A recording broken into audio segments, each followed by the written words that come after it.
And welcome back to the Weekly Tech Round with me, Jay. And me, Karl. Who was on mute. I was on mute and couldn't hit the button in time.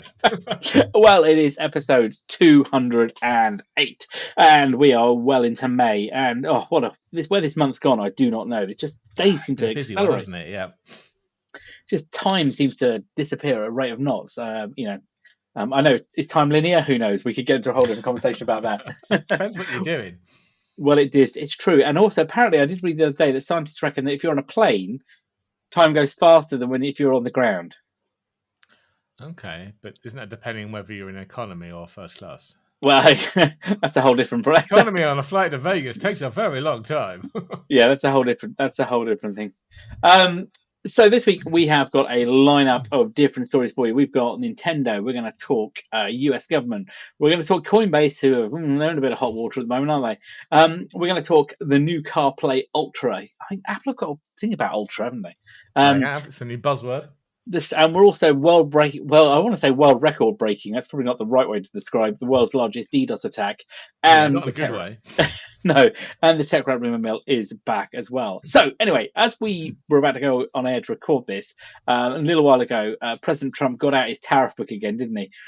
And has decided, I don't know whether he's bored or what, but he's decided that not only does he want to have more tariffs on the EU, now 50%, he also apparently is threatening Apple with 25% tariffs should they not make their iPhones in the US. I mean, this is just crazy. It's not like if 25% on tariffs from China, is it? It's if anywhere in the world, unless it's the US. I mean, apparently he was quoted as saying earlier today, and this was done on Social Truth. What's this Truth Social? Yeah, Truth Social, that's the one. Yeah, threatening to impose 25% import tax at least, so that could be higher, on phones not manufactured in America, she said. And he quoted as saying, "I've long informed Tim Cook of Apple that I expect iPhones that will be sold in the United States of America will be manufactured and built in America, not India or any place else. If that's not the case, a tariff of 25% must be paid by Apple to the US." I mean, just the complete and utter lunacy of a man who has no understanding of manufacturing, does he? No. I mean, this won't happen. But I'd love Tim to turn around and go, okay, sure, we're moving to Ireland and we're pulling out of the US. I mean, but like we talked about last time, you can't just pick up manufacturing facilities and dump them in another country because, that's the whim of somebody. It just does not work like that, does it? It's just nuts. No. The man's an idiot. But it's not an executive order at the minute. This is just threats. But again, I wonder whether Apple could argue. There must be a legal argument that Apple could probably use on this, I reckon. The president is insane. Yeah, I reckon. I have a feeling they probably could do. Because they could argue that there isn't facilities to do it. There isn't any way of manufacturing that. And they'd end up having to build new facilities. Just a tax, isn't it? It's a punishment. We can't actually control. Yeah, you provide me manufacturing facilities and train staff that can build it to the specification, and I will build it there. Yeah, you can't just say, "Well, we're going to tax you," because it's not like it's not like building. I don't know.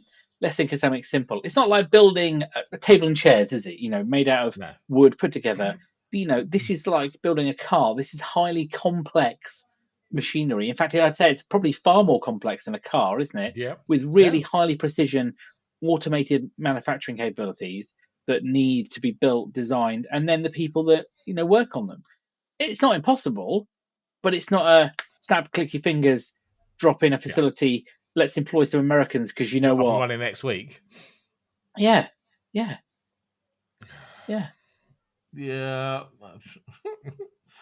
I'd like someone to put the components in front of them and say, if it's that easy, build it. You make one. Yeah, exactly. Yeah, you make one. There's all the pieces there. Some sand. You could turn that into silicon.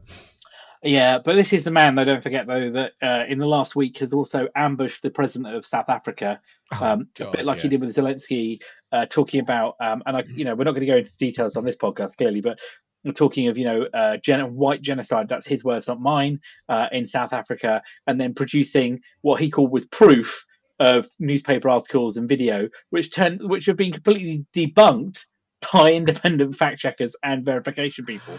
That's Yes, just I crazy. did watch the BBC's fact check on that, or Reddit, I should say. And Oh, literally everything that came out of his mouth was a lie or accurate, and the photos weren't of South Africa; they no, were there of the was. Congo, weren't they? Yeah, that was it. And then Be a the stuff different that location on Earth. yeah, and then what stuff that was in South Africa wasn't quite how he described it. All the Anyway, graves weren't actually graves; it was part of a no, protest. yeah, but anyway, that's not for us to go Anyway, on this. we should But go. Move on. just to illustrate the more lunacy of the man that is Trump. Right. Talking of manufacturing, then let's talk about Nintendo then, and its upcoming Switch. Well, actually, not just Switch 2, but the existing Switch as well. Yeah. So this is a new end user license agreement. It's not something that's usually noteworthy.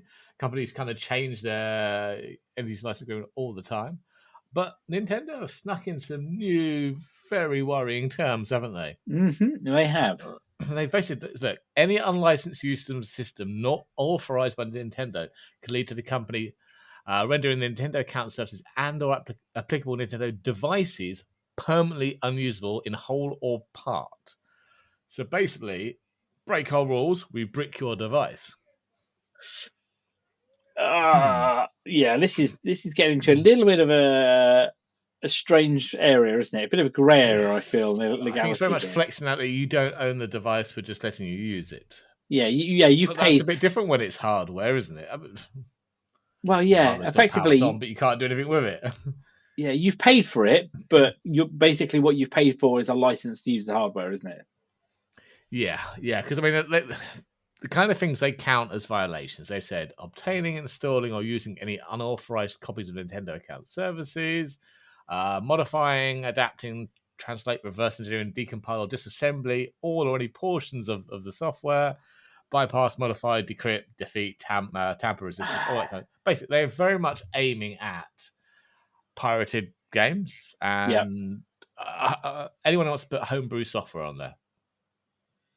Yeah, and I guess they're doing it because they don't want to damage the brand. They don't want people to, modify the system, is it, in any way that would impact the revenue, effectively, isn't it, on the devices? Of course, they make enough money with their £80 games. We don't want that to stop and them to be out. No, you've got to keep it going. That's right. Yeah. Finger poor Nintendo. I'd be interested to see how far they're actually willing to go. Well, yeah, this is it. I mean, people do want to run homebrew on their systems. The patch of the games. And let's be honest, though, the cost of Nintendo games. I'm not surprised people are wanting to go down this road, but the damage of having your console being bricked is yeah. I mean, remember the old days when people used to what was it on the PlayStation? You had that port you could plug in the back. Do you remember on the? Oh yes, I had my original Xbox had a chip in it. Yeah, that's it. Yeah. Whilst obviously they didn't want you doing that. No, they didn't want. I mean, the main thing I actually used it for was Xbox Media Player, which then became Kodi. But I load movies ripped on my DVDs to a hard drive or on my NAS and used that as this very early stages streaming device, years and years before this thing was normal. Yeah, I mean, look, how do you? I mean, to be honest with you, would you play modded games on one of these days? No.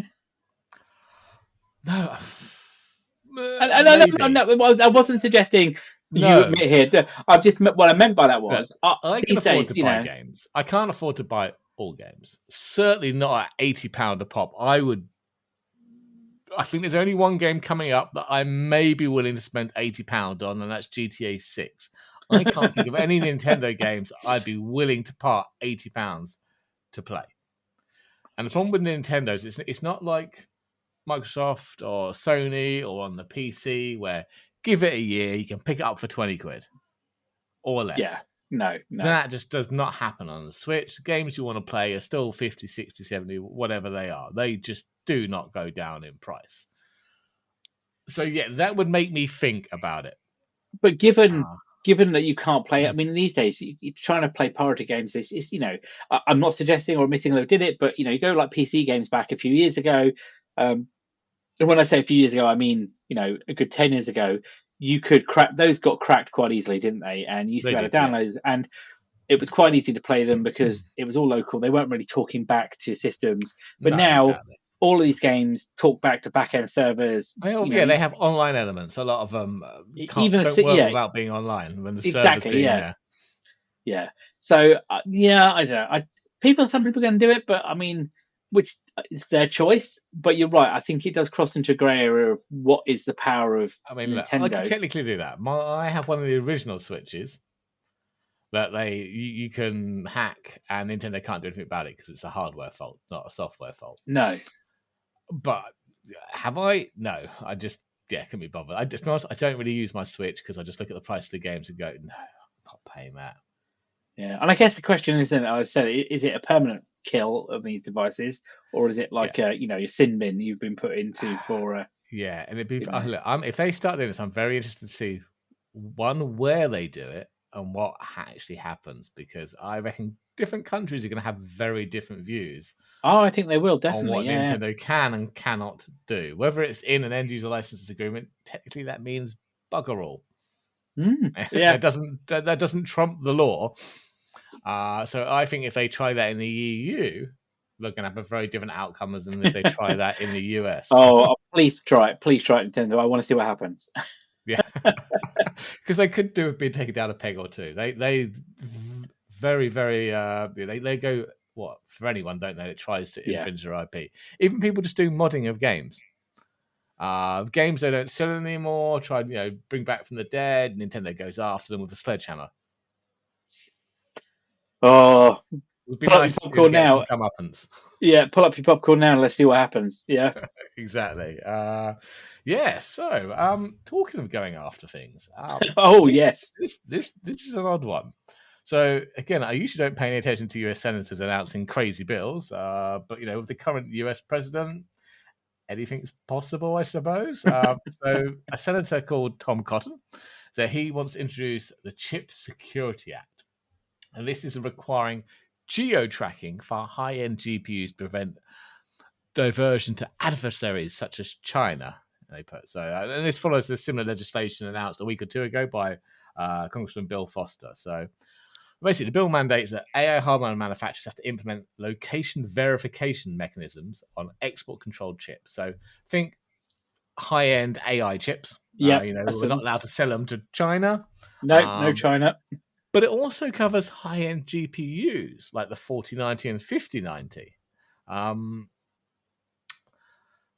not entirely sure how this is going to work, because it's kind of usual with these bills, isn't it? They say you've got to do this, but there's never any mention of how you're going to achieve this. A bit like the old encryption argument. Yeah. So you're telling me though that and I'm just gonna theorize. This is not a statement. I'm just gonna let's just think about this. I'm going to theorize. If you've got high-end GPUs that have been used by China and they've managed to smuggle them in or buy them from some source, they're not going to have a way of disabling a geotracking.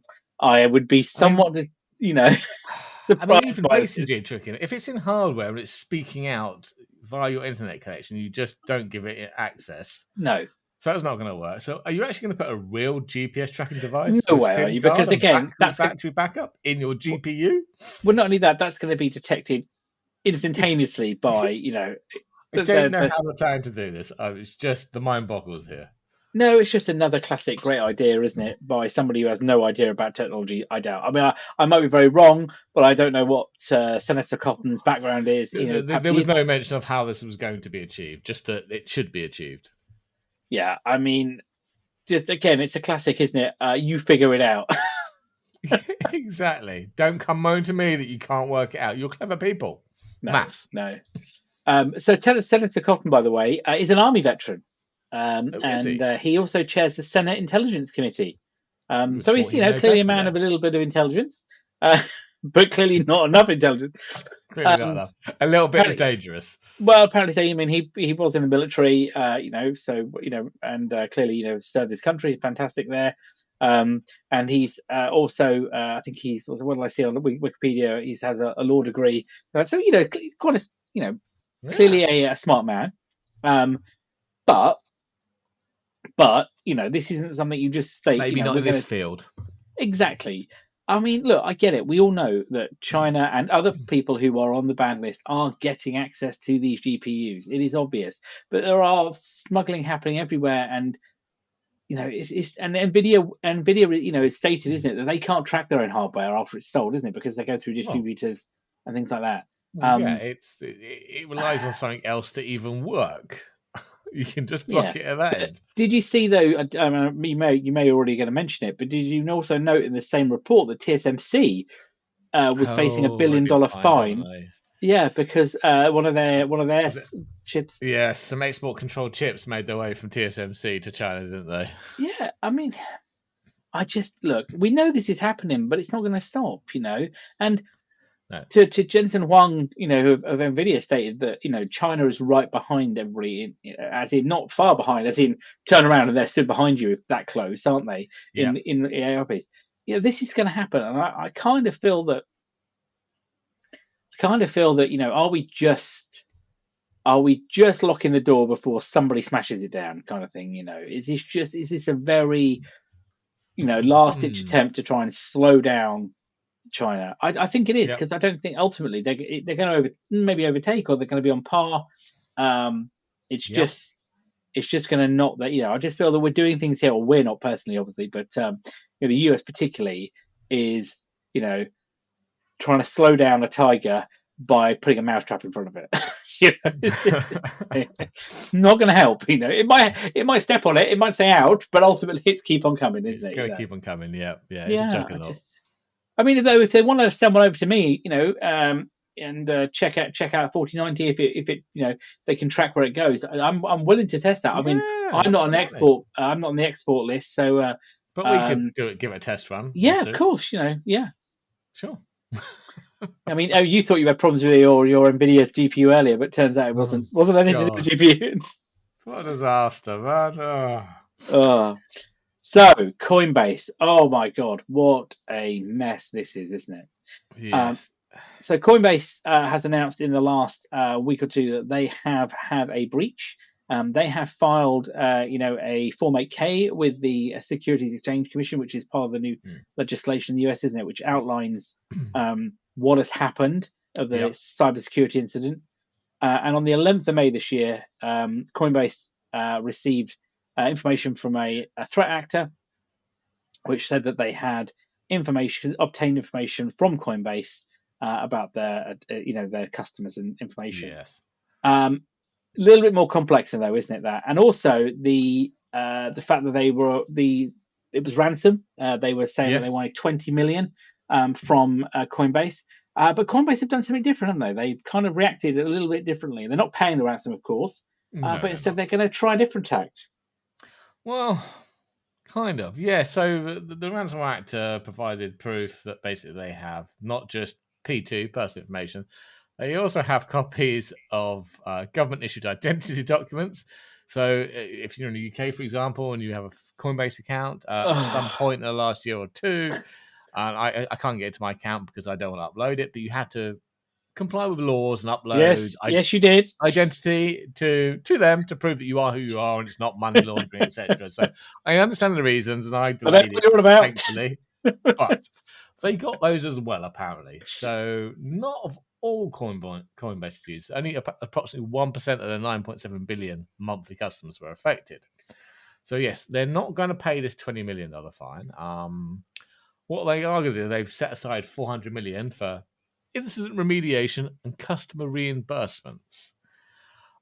But they That's a haven't lot really of said money. much more than that. No, I mean, so is this a reimbursement if your money gets stolen out of Well, Coinbase account, or is this if your identity is now cloned and they run up tens of thousands of loans and stuff in your name that wasn't done by you? I mean, yeah, what are they remediating and reimbursing? I'm guessing are they implying, but they also have said that. So I don't know if you saw the other thing, but Coinbase actually have said they won't pay the 20 million ransom. Instead, they'll offer a $20 million bounty for Oh, I missed information that leading. one. Yeah, so on May the 15th, they turned around and said that they will offer $20 million for information leading to the arrest of the conviction of the perpetrator who has, they've stated obviously it's an unknown threat actor, but they've Yep. said no, and they said they're like, so fine, if you want this, um, if you want to help us, then instead, there's 20 million on the table Oh. that can help us. But I started to wonder something was up because I started to get several calls from a US number that left voicemail stating that they were Coinbase. It was automated ones, Coinbase, and they were someone in my account. Now they're welcome to it because I've cleaned it out because that's why. There's nothing in it. But they were, and I think we could see an uptick in, scam messages and things like that because definitely, certainly if there's ID out there, and I'm one of those people. I sigh saying that, but I'm one of those people because I needed to get access to my Coinbase account a couple of months ago because I just had under £100, what's that, maybe $150 maximum, of crypto just knocking around in there, and I thought I need it out, and I couldn't. I thought might as well just have it back. So I took it out, but to do that, as you clearly pointed out, I had to specify and give access to my ID. I know. It's just I think look, you read into the details of the hack and how it happened, and it wasn't a mastermind attack. It was humans as the weakest link again. Apparently, a hacker just paid. They paid help desk people in India or wherever they are, in lesser paid countries. They just gave them money and said, "Can you dump all this for me?" and send it over. And people did because it was more than they were earning. Yeah, and Coinbase. In fairness to Coinbase, they have admitted all of this, haven't they? They've been very open. They've fired the contractors, but they have how been are they going to stop it next time? Is everyone getting a pay rise, or are we still just not paying people? Well, this is the problem. But again, it proves you can have the best security in the mix, but if you've got humans in there, then there goes the issue. And let's be quite honest, if we look at the recent attacks in the UK by Scattered Spider, Muddle Libra, whatever they're being called this week, because another persistent threat, they gained access to those systems, those retailers, through social engineering. It was, and again, it was the help desk and support staff in lesser paid countries. Not being bribed, but social engineering, wasn't it? Yeah, but again, if you're not paid very much, do you really care? You just do the bare minimum, don't you? Well, I don't want to look. I'm not saying you're wrong, but I don't want to disparage anybody. More inclined that way is what I'm saying. If you were paid 4 times what they're on, they'd be more invested to do a thorough job, maybe. But the point is that it's humans. Of course, it is. Yeah. It's humans in the mix, and humans are the weakest link. And like I say, ultimately you can have all of the skills in the world, but if you haven't got the right, unless you've got the training, I should argue, and you are teaching people regularly and properly, not through the kind of slap on the wrist, you clicked on a phishing email, but actually genuinely teaching people how to be aware of it. But people will still always fall for social engineering because they're weak. And like you say, bribery works well as well, doesn't it? Especially in places where incomes are lower, and if you offer somebody a large sum of money, especially if that sum of money, like you say, is more than they're getting paid, well, you're going to do it, aren't you? So exactly. It's crap, but that's the way things work. So if you are a Coinbase customer, keep an eye out and perhaps make sure you change any passwords or any accounts that may have. Hopefully you're not using the same. Monitoring your credit as well. Yes, it'll hopefully you're not using the same credentials for any other login. I'm sure you're not. No, fingers crossed. So then, let's talk about CarPlay Ultra then, which is finally showed up. It has. So this is what was called Next Gen CarPlay. It was indeed, 2022. It's had a rename as CarPlay Ultra, and it is available today for a select few customers. Select. 1, you have to be in the US and Canada, and 2, you need an Aston Martin, a new one. Okay, let's just small pool of people. Okay. Yes, they rolled it out, didn't they? So they have announced it in conjunction with Aston Martin, and they did a whole segment on it showing off all the new interface and how it's customized to Aston Martin's branding. And it's going to be available on the DBX, the Vantage, the Vanquish, and the DB12. for all new cars, and they're going to roll it out to current, I presume, current generation cars. They're just Yeah. going to be rolling it out. They also announced that Hyundai, Kia, and Genesis are also working on their versions of it, but didn't really give a timeline yet of when they'll be available. And bizarrely, because back in 2022, there was a long list of car manufacturers, There wasn't was a there? long list. Acura, Audi, Ford, Honda, Jaguar, Land Rover, Mercedes, all sorts of people said they were going to be on board, and we've heard nothing about them. Yeah. Now was it Mercedes that were quoted? So there was a really good video, wasn't it, put out by Top Gear, that showed you a walkthrough of the CarPlay Ultra, and had a really good interview at the end with the chief designer for Aston Martin, who basically said that they didn't see any problem with Apple doing this. It's Apple at the end of the day, company well known for its customer experience and its UIs, and and the fact that they could work hand in hand with Apple to provide a CarPlay experience that took the best of Aston Martin and all of the capabilities of Apple. And it's cool, and it's a lot of it was Apple based. Some of it's Aston Martin, which they called Punch Through, didn't they? Punch Through UI that brought the. So you can theme all the dials and displays of Aston Martin branding and colours and stuff. But it still has the native entertainment system underneath an interface, and you can punch through from that into the CarPlay, can't you? To control car-related stuff. But the awesome parts on the displays and everything was really great. I'd really recommend anybody go to have a look at one of the videos. It's really good. It still looked like Aston Martin, didn't it? It did. But what was it? I can't remember the guy from Top Gear. Who was it? The car manufacturer? I want to say it was Mercedes. I might be wrong. Maybe it wasn't. Maybe it was not letting anyone control the interface. Yeah.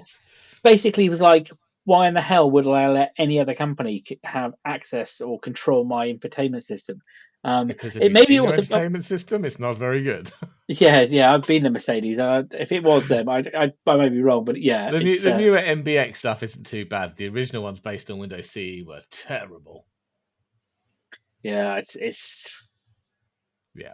And General Motors won't do it, will they? They've already started stripping CarPlay out. You don't even get normal CarPlay, let alone CarPlay Ultra. Well, I won't buy one of them. That's right, I can't. Can't. No, they're not over here anymore, so we can't. But be interested to hear a few more manufacturers coming out. I really like the look of it. Definitely worth going on YouTube and looking for the Top Gear video. It was very informative. They did a really good deep dive of it, didn't they? Maybe we can add that to the notes. Yeah, well, that's definitely. It's really good. But like I say, we're very unlikely to see, obviously, it coming to, I want to say, standard cars. But we may start to see elements of CarPlay, the new capabilities. And Kia are reasonably priced cars, so it'd be, maybe. Yeah, I get what you said. Yeah, but I imagine it'll probably be the higher end versions of those, rather than the all-electric ones, I imagine. Well, yeah, true, very true. So, so then, before we, talking of security, perhaps should have done this the other way around. As I say, well, record breaking, which is probably the wrong statement. One of the largest DDoS attacks, which is a distributed denial of service attack, was recorded last week by Krebs on Security, which was a 6.3 terabits of data per second. So this is Brian Krebs, who runs Krebs on Security. Yep. He's a reporter that reports about all things security related. Very well known. 6.3 terabits per second of DDoS attack. Second largest in history. The other one was 6.5. Only lasted 45 seconds, apparently. So didn't quite take the site down. And I think it's luckily because they're protected by Google's Project Shield, aren't they? That's right, yeah. Which Google provided kind of a free DDoS defense for sites that do human rights. So kind of protected as like free speech and things like that, isn't it? Yeah. So apparently it's the largest Google has ever handled, and they managed to keep the site online. This isn't the first time that Krebs has been attacked, is it, though, either? Back in 2016, the Mirai botnet was used to attack him. I think that came at like 10 times less. So, less than a terabyte easily. I just saw the picture. I was going to say, Cloudflare did a chart, didn't they, on that? And it's just like 45 seconds of like 6.5. Just unbelievable amount of data. But they think was it? They think was that it was a new IoT botnet, as you say. But I Yeah. did see in that story, though, did you see the piece though before that the one that previously happened to Krebs on Security when he was protected by Yeah. Akamai? Yeah, That's Akamai asked him to leave the service, didn't they? it's like, listen, we really like you, but we can't protect you doing this. Yeah, you're taking down our customers. Yeah. So this new botnet is Aisuru, Aisuru. But apparently they believe this was a test of the new IoT botnet. That's right. Yeah. So yeah, lots of hacked. I'm guessing tens of thousands of hacked IoT devices, routers. But apparently the botnets operators this is for subscription service, isn't it? Yeah, I was just going to say, yeah, exactly. Launch your own DDoS attacks. Anywhere from $150 a day to $600 a week. Seems very reasonably priced for 6 point whatever terabytes of bandwidth. This is what I was doing. I was talking about something of this in our professional life the other day and talking to people. I was saying, bad actors, a lot of them are using subscription services. The same way you buy Netflix. The same way these bad actors can go off the shelf and rent a botnet, or they can they can buy access to ransomware services. The same thing, subscription all the way along, isn't it? These ones do seem to have some ethics, though. Now, apparently, you're not. If you sign up, there is a terms of service, and you're not allowed to attack any healthcare facilities, schools, or government sites. Well, I'm sure. I mean, I'm so pleased to hear they've got an ethics. I mean, if someone breaks the terms of service, what happens? Well, that was no different, wasn't it? Was it Lockbit the other day on their Russian one, saying that basically if you've got a Russian company or a Russian domain address or anything, or Russian language, you'll be decrypted for free. Yeah. Where are Lockbit based? I wonder. How can you say it without saying it? Yeah, exactly. Yeah. Did you see that the operator or the peddling access to that botnet is going by the handle of Forky? Forky, okay. But they reckon he's based in Brazil though. Based on the intel for it. Yeah. Well, he must have amassed a lot of machines. There are a lot of machines indeed. Absolutely, a lot of machines indeed. Anyway, I meant to say to you, I know we're going to talk about because I haven't dropped in the notes, but I thought we should mention, by the way, before we drop into the rumor mill, is what is the number one game on the US App Store right now for Apple? Oh, God, it's Fortnite, isn't it? It is Fortnite. Yes, the Fortnite judge pushed is it back. Through or threatened in such a way that Apple relented. Yep. So Fortnite is back. It's only in the US and it's only on iOS. It is not on the Mac or anywhere like that. In the EU, obviously the Epic's got their own app store, so they don't really care about putting it on the Apple one. So it is there apparently now as well. Apparently, you can go into it. You can access it if you try to buy what they call V-Bucks, aren't they? You get an option to leverage the Epic Store or an in-app purchase depending on what you want. Because they get a choice now because obviously the injunction. But don't forget this is only there because there's an appeal. But don't forget Apple have appealed those rulings, for the Apple Store changes. Could still be temporary. So it could still be temporary. I don't think it is. I think this is going to go well. I think Apple are going to be they're going to have to be very careful here, aren't they? And they're just going to have to mind themselves. So I think it's staying there. I think it's going to have to stay there, to be quite honest. Yes, indeed. So, but fair play, fair play to Tim Sweeney. I don't like the guy, but I tip my hat to a man that is so persistent. He's got what he wants, Dog of a bone. But yeah, I wonder how much money they're already making off it. Quite a bit. But by the way, it's been 5 years. It's been 5 years since Fortnite was removed from the Mac App Store. Yeah. They've lost an awful lot of money. They have indeed. Considerably more. So then, it is time for... What have you got for us? Wow. So, our favourite GPU leaker, Copite 7 Kimmy, he's dropped the specs on the yet unannounced NVIDIA RTX 58 Super. It's not been that long since the 50 series came out, and not that you can buy one. But yeah, this is apparently a higher clock 5080, but with more and faster VRAM, which is great because this is going to jump from 16 gig of 30 gigabyte a second RAM to 24 gig apparently, or 32 gigabit a second RAM. So the card might actually be for me because I wanted a 5090. Came to my senses when I saw the RRP. Nearly died when I saw what they were selling for. Really, yeah, I've got a 3090 with 24 gig of VRAM. Didn't really want to drop to 16 gig on a 5080. I have games that will eat all the VRAM, so I'd like to try and keep 24 gigs. So, depending on the price, I might be interested in a 5080 Super. Got to be cheaper than the silly prices we're paying for a 4090 on eBay. Well, I mean, look, the specs are pretty awesome. 3070 at the moment. I was thinking about going to 5 series, but I just, I've held off because obviously. Have you seen what Nvidia did with that one? We'll have to talk about this more next week. But we will do. But the 5060, they've been a bit naughty with that one.